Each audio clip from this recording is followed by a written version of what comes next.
बिस्मिल्लाहिर्रहमानिर्रहीम। अस्सलाम वालेकुम। दो बड़ी ख़बरें हैं। एक तो आपके पास अगर जॉब नहीं होगी तो तब भी आप लोग जो है हर महीने पैसे ले सकते हैं। शेख मोहम्मद ने जो है बड़ा ऐलान कर दिया। दूसरा, यूएई हुकूमत ने एयरपोर्ट बंद करने का ऐलान कर दिया है।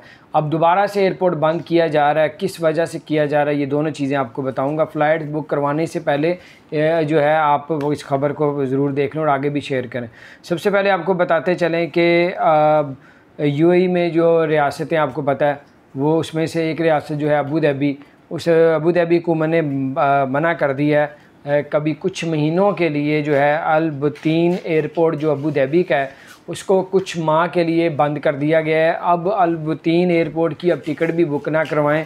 और जो है ये वजह क्या है, वजह ये है कि इस एयरपोर्ट को मज़ीद बड़ा किया जा रहा है, एक्सटेंशन बढ़ाई जा रही है और ताकि इंटरनेशनल जो है वो ज़्यादा वहाँ पे उतर सकें, लोग आ सकें, तो इसलिए इसकी एक्सटेंशन की जा रही है। दूसरी खबर ये है कि अगर आप लोग जॉब कर रहे हैं और आप बेरोज़गार इंश्योरेंस आप करवा लेते हैं, तो फिर अगर आप जॉब करते करते आपको कंपनी निकाल देती है तो फिर आपको हर माह इंश्योरेंस कंपनी आपको सैलरी दिया करेगी, यानी कि पैसे देगी। तो अगर आपको लग रहा है कोई ख़तरा है आपकी जॉब को, तो आप ये वाली इंश्योरेंस करवा सकते हैं। इसके अलावा क्या क्या बेनिफिट है वो भी आप पता कर सकते हैं। मेरा ख्याल रखें।